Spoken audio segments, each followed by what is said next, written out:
सालों पहले फ्रांस देश में अली बाबा और कासिम नाम के दो भाई रहते थे। पिता की मृत्यु के बाद से दोनों भाई मिलकर अपने पिता का व्यापार संभालने लगे थे। बड़ा भाई कासिम बहुत लालची था। उसने धोखे से पूरा व्यापार हथियाकर अली बाबा को घर से निकाल दिया। इसके बाद अली बाबा किसी बस्ती में जाकर अपनी पत्नी के साथ झोंपड़ी में गरीबी की जिंदगी व्यतीत करने लगा। वह रोजाना जंगल जाकर लकड़ियां काट कर लाता और बाजार में उन्हें बेचकर जैसे कैसे कर घर का गुजारा चलाता था। एक दिन अली बाबा ने जंगल में लकड़ी काटते समय 40 घोड़सवार को वहां आते हुए देखा। सभी घोड़सवार के पास धन की पोटली और खंजर थे। यह देखकर वह समझ गया था कि यह सभी चोर हैं।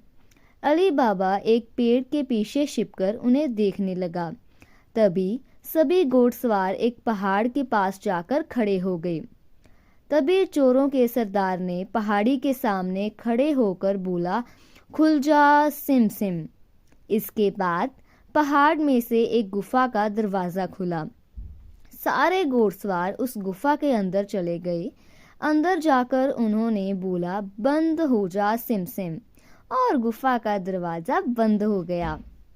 यह देख अली बाबा दंग रह गया। कुछ देर बाद वो दरवाजा फिर से खुला और उसमें से वो सभी घोड़सवार निकले और वहां से रवाना हो गए। अली बाबा यह जानने को बेताब हो गया था कि आखिर इस गुफा में क्या है और वो सब यहाँ क्या कर रहे थे। इसके बाद उसने गुफा में जाने का फैसला किया।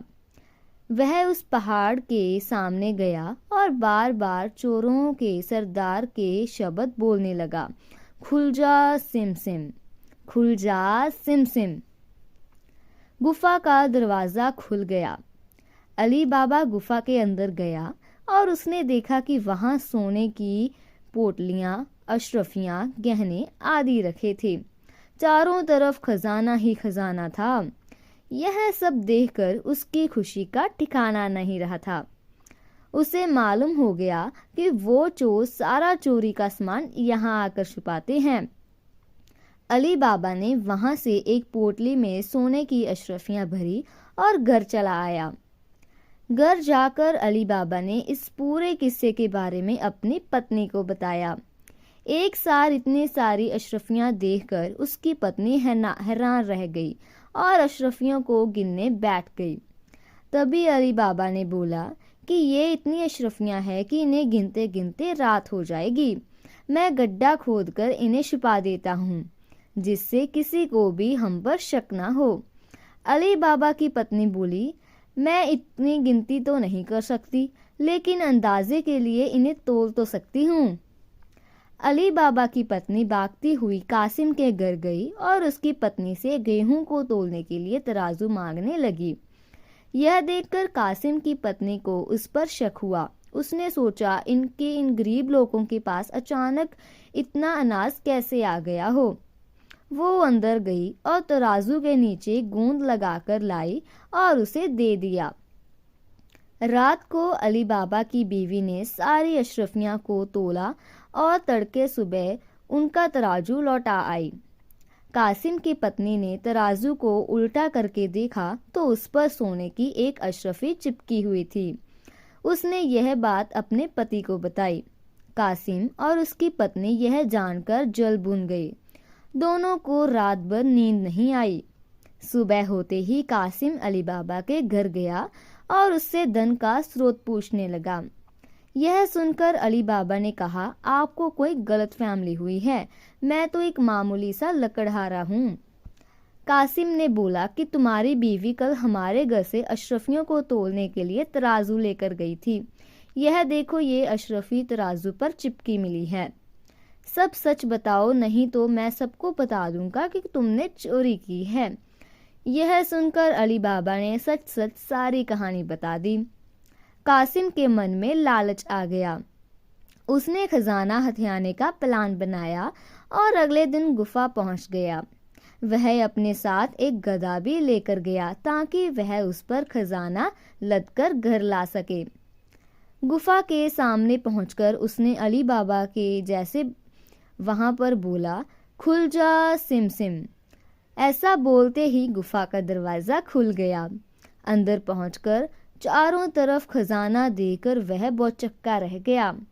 उसने बोरियों में सोने के सिक्के भरे और बाहर निकलते समय क्या बोलना था वह भूल गया। गुफा से बाहर निकलने के कासिम ने तमाम प्रयास किए, लेकिन कोई रास्ता न मिला। वह गुफा के अंदर कैद हो जाता है। कुछ देर बाद जब चोरों का गिरोह वहां पहुंचा तो उन्होंने देखा कि बाहर एक गधा बंधा है। वे समझ जाते हैं कि यहाँ कोई आया है। चोर अंदर जाते हैं और कासिम को ढूंढकर मार देते हैं।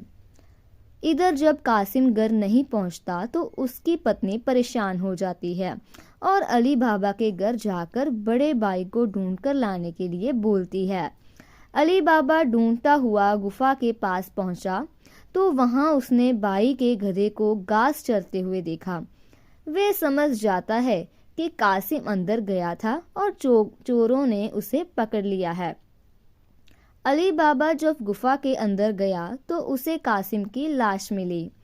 अली बाबा लाश को घर लाता है और बिना किसी को बताए प्राकृतिक मौत घोषित करके उसका अंतिम संस्कार कर देता है।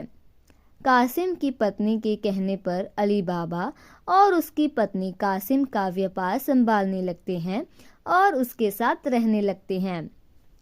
वही जब चोर गुफा में आते हैं और कासिम की लाश नहीं देखते तो समझ जाते हैं कि खजाने का राज किसी और को भी पता है।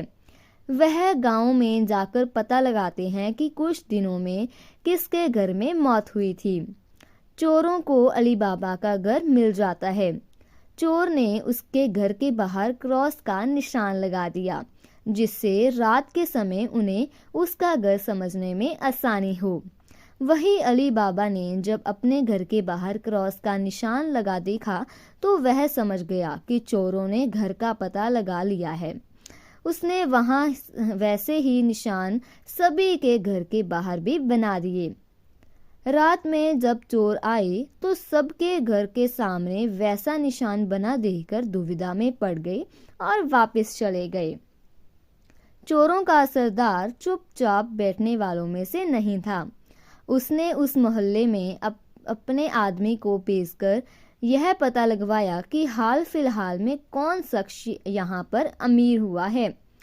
उससे उसे अली बाबा के बारे में पता चला।